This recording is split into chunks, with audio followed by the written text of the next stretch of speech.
और सबको वोट दिया और आज मुझे उनकी आवाज लेकर असेंबली में जाना है और उनकी आवाज उठानी है। लेकिन पिछले 2-3 दिन में हमने जो देखा वो बड़ा अनफॉर्चुनेट था। हमारे भाजपा के लोग, जो उनका कंडक्ट था, उनको ये पता ही नहीं कि लोगों ने उनको वोट देकर एमएलए बनाया और उनका काम क्या है। और जिस तरीके से यहाँ असेंबली के अंदर जो कंडक्ट उनका रहा, बहुत ही अनफॉर्चुनेट था। हमें सिर्फ जम्मू कश्मीर के लोग नहीं देख रहे, हमें सिर्फ हिंदुस्तान के लोग नहीं देख रहे, बल्कि इस असेंबली को पूरा वर्ल्ड देख रहा है, पूरे दुनिया के लोग देख रहे हैं। क्योंकि 6 साल के बाद यहाँ इलेक्शन हुए और 6 साल के बाद लोगों ने बड़ी उम्मीद के साथ यहाँ वोट डाला इलेक्शन। लेकिन असेंबली जो थी वो 6 साल के बाद, क्योंकि 18 तक तो असेंबली रही। चलो मत इस छोटी बातों में मत जाइए। स्पीकर साहब, रेजोल्यूशन की बात की गई, आज कितना अच्छा होता। ये सच बात है कि डेमोक्रेसी में अपोजिशन का एक रोल होता। अगर आज अपोजिशन यहाँ उस पार्टी के एमएलए यहाँ होते तो उनसे मैं कुछ सवालात करता, क्योंकि मैं जम्मू रीजन से आता और उन्होंने जम्मू की बात की कि हम जम्मू की नुमाइंदगी करना चाहते हैं। मैं उनसे पूछना चाहूंगा कि जो रेजोल्यूशन मूव किया गया, क्या उनको स्टेटहुड नहीं चाहिए? क्या वो जम्मू के अंदर जाकर लोगों को बताए कि हमें स्टेटहुड नहीं चाहिए? अगर उस रेजोल्यूशन में लैंड राइट्स के बारे में बात की गई, जॉब राइट्स के बारे में बात की गई, और ये रेजोल्यूशन इसलिए इंपॉर्टेंट हो जाता है कि 2 दिन पहले मेरी कॉन्स्टिट्यूएंसी में एक medical college, government medical college, उसमें एक लिस्ट निकलती है 2 दिन पहले, और उसमें एनाटॉमी डिपार्टमेंट में एक डिमॉन्स्ट्रेटर की अपॉइंटमेंट होती है, और वो डिपार्टमेंट का जो डिमॉन्स्ट्रेटर है वो यूपी का आदमी है। क्या हमारे लोगों में इतना टैलेंट नहीं है? आज अगर नॉन पीएससी का एम्प्लॉइज भी यूपी और बिहार से आएगा तो हमारा नौजवान कहां जाएगा? आज हमारी जॉब की प्रोटेक्शन की बात बहुत जरूरी है। आज एलजी साहब का एड्रेस हुआ बहुत अच्छे तरीके से, क्योंकि हम उसकी सपोर्ट में मैं खड़ा हूं। उसमें काफी सारी बातें की गई, स्टेटहुड के बारे में बात की गई, कॉन्स्टिट्यूशनल गारंटीज के बारे में बात की गई। मैं बीजेपी के साथियों से पूछना चाहता हूं, आपके होम मिनिस्टर, आपके प्राइम मिनिस्टर, देश के प्राइम मिनिस्टर ने पार्लियामेंट के अंदर और पार्लियामेंट के बाहर प्रॉमिस किया कि इलेक्शन के बाद हम जल्द से जल्द स्टेटहुड रिस्टोर करेंगे और कॉन्स्टिट्यूशनल गारंटीज देंगे। तो फिर क्या रीजन था कि उन्होंने इस रेजोल्यूशन को अपोज किया? क्योंकि बीजेपी का एक मंशूर रहता है, वो 12 महीने इलेक्शन मोड में रहते हैं। वो हर मौका ढूंढते हैं कि उनको इलेक्टोरल बेनिफिट कैसे होगा। उन्होंने महाराष्ट्र का चुनाव है, झारखंड में चुनाव है, तो बस उन्होंने मिसलीड करना था। और उन्होंने रेजोल्यूशन, किसी मेरे साथी ने ठीक कहा, उन्होंने रेजोल्यूशन को पढ़ा ही नहीं। उस रेजोल्यूशन में कोई भी ऐसी बात नहीं थी जो नेशनल यूनिटी को जिससे खतरा हो या जम्मू कश्मीर के लोगों के खिलाफ कोई रेजोल्यूशन मूव किया हो। जो एलजी साहब ने अपना एड्रेस किया, उसमें यूथ पॉलिसी की बात की गई। ये सच बात है कि जहां हमारी रियासत 10 साल पहले बेरोजगारी में 26 नंबर पर थी, आज पहले नंबर पर आ गई। ये बीजेपी, ये इस सरकार ने हमें दिया। आज 10 साल में हमें जो जख्म दिए गए उनको मरहम लगाने का वक्त है। ये मैंडेट जो है उसको मरहम लगाने का मैंडेट है, और लोगों को बहुत उम्मीदें हैं। इसलिए चीफ मिनिस्टर साहब यहाँ बैठे हैं, उन्होंने यूथ को जॉब देने की बात कही।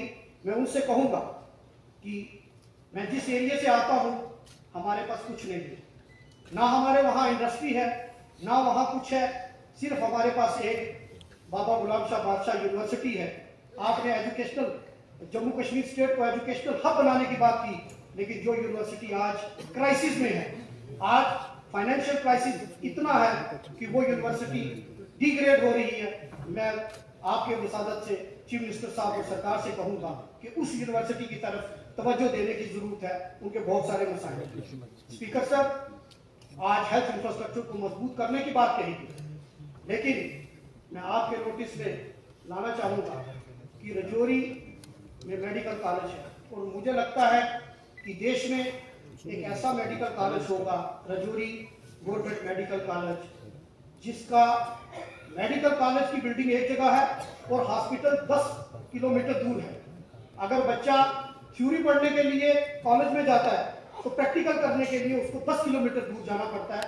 ये मैंने किसी भी मेडिकल कॉलेज में नहीं देखा और पिछले काफी अरसे से वहां परमानेंट प्रिंसिपल नहीं है, जिसकी वजह से उस हॉस्पिटल की हालत और मेडिकल कॉलेज की हालत बहुत खस्ता हालत में है। यहाँ हेल्थ मिनिस्टर मैम बैठे हैं, मैं उनसे रिक्वेस्ट करूंगा कि एक परमानेंट प्रिंसिपल वहां दीजिए ताकि उसकी हालत सुधर सके।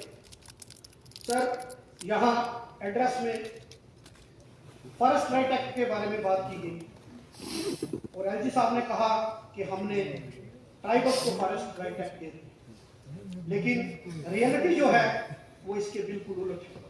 आज भी जो हमारे वहाँ गुजर बकरवाल भाई हैं, जो पहाड़ी भाई हैं, जो ट्राइबल्स हैं, उनको फॉरेस्ट डिपार्टमेंट की तरफ से तंग किया जाता है। उसके बारे में भी फॉरेस्ट मिनिस्टर साहब यहाँ हैं और मैं हाउस की अटेंशन चाहता हूँ और फॉरेस्ट मिनिस्टर साहब इस पर डायरेक्शन फॉरेस्ट डिपार्टमेंट को दे, क्योंकि मुझे काफी लोगों ने ये बताया कि उनको तंग किया जाता है। आज सर डेवलपमेंट की बात करें तो पिछले 10 साल में रजौरी एक ऐसा डिस्ट्रिक्ट है जिसमें आज तक मिनी सेक्रेटरीट का काम कंप्लीट नहीं हुआ। 10 साल में एक बस स्टैंड हम कंप्लीट नहीं कर पाए। रोड कनेक्टिविटी की बात करते हैं हम, रोड कनेक्टिविटी लाइफ लाइन है, किसी भी डेवलपमेंट एक्टिविटीज की लाइफ लाइन है, लेकिन हमारी जो जम्मू से पुंछ तक नेशनल हाईवे है वो पिछले कितने सालों से वो कंप्लीट नहीं हुई। हमारे जो रजौरी डिस्ट्रिक्ट है सर, अगर उसकी टोपोग्राफी ज्योग्राफिकली देखें और क्लाइमेट के हिसाब से ना वो ज्यादा गर्म है और ना ज्यादा ठंडा है, और उसका डिस्टेंस जो है वो जम्मू से 150 किलोमीटर और वहां से श्रीनगर 120 किलोमीटर सेंट्रल पॉइंट है। अब उसको अगर हम टूरिस्ट डेस्टिनेशन बनाए तो रजौरी कुछ का कुछ बना हो सकता है। उमर साहब ने वादा किया है कि मैं ऑन स्पॉट रिक्रूटमेंट जो पुलिस पैरामिलिट्री फोर्सेस में वहां भर्ती करेंगे। मैं उनसे रिक्वेस्ट करूंगा कि रजौरी पुंछ के लिए एक स्पेशल रिक्रूटमेंट ड्राइव चलाई जाए, क्योंकि हमारे पास और कोई रिसोर्सेज यहाँ नहीं। सर, डेली विजर्स का इशू बहुत इंपॉर्टेंट इशू है और हमारी स्टेट में डेली विजर्स 5,000 10,000 लेके काम कर रहे हैं। इस पर क्योंकि लोगों को उम्मीदें हैं, पिछले 10 साल में कोई काम नहीं हुआ, तो इस पर एक पॉलिसी फ्रेम करके डेली विजर्स के लिए उनके रेगुलाइज करने के लिए एक पॉलिसी बनाई जाए। और मेन इंपॉर्टेंट जो हमारे नेशनल कॉन्फ्रेंस के मैनिफेस्टो में भी था और कांग्रेस पार्टी के मैनिफेस्टो में भी था, ओल्ड पेंशन स्कीम, उसका जिक्र कहीं भी इस गवर्नमेंट एड्रेस में नहीं है। मैं ये कहूँगा कि उसको भी इंक्लूड किया जाए ताकि जो वो हमारे एम्प्लॉयज हैं उनको फायदा हो। सर, मैं ज़्यादा टाइम नहीं लूँगा क्योंकि मैं समझता हूँ इस शेयर के साथ इससे पहले मैं एक चीज़ कहूँगा कि कांग्रेस पार्टी का एक डेलीगेशन, एक टीम बनाई थी फराज साहब ने, जो वारबन में आगजनी की वारदात हुई थी, तो मैं उस टीम का हिस्सा था। हम वहाँ गए थे, हमारे से पहले चीफ मिनिस्टर साहब ने वहाँ विजिट की। जब लोगों से हमने बात की तो चीफ मिनिस्टर साहब ने उनको कुछ माली इमदाद दी, लेकिन वहाँ 84 फैमिलीज उन्होंने बताया उनके पास कोई मकान नहीं, अभी भी वो लोगों के घरों में रह रहे हैं। अगर कोई टेम्परेरी शेड्स बन जाते, क्योंकि जब हम 10-15 दिन के बाद गए थे तो वहाँ उन्होंने कहा कि हमें जो चीफ मिनिस्टर साहब मैं वो बात नहीं, मैं वहाँ गया हूँ और मैं वो बता रहा हूँ जो, क्योंकि मैं 15 दिन के बाद हम गए थे, जो है वो मैं उनके नोटिस में ला रहा हूँ, क्योंकि वो लोग अपने रिलेटिव्स के घरों में रह रहे हैं, उनको कोई अगर टेम्परेरी शेड्स मिल जाए, क्योंकि उनके पास नहीं है। उन्होंने कहा हमें सरकार की तरफ से कुछ माली इमदाद मिली है जो चीफ मिनिस्टर साहब ने अनाउंस की, लेकिन और जो प्रॉमिसेस है और जो जरूरियात है उनको हो गया। शेयर के साथ मैं कंप्लीट करूंगा, हाँ। अपनी बात को खत्म करूंगा। कि सारा माहौल अनसर्टेनिटी का है, क्या होगा, तो मैं ये कहूंगा, ना ये सुबह आखिरी है, ना ये सुबह आखिरी है या ना ये शाम आखिरी है, जहां हो जुल्म की कसरत वो निजाम आखिरी है। शुक्रिया। Thank you honourable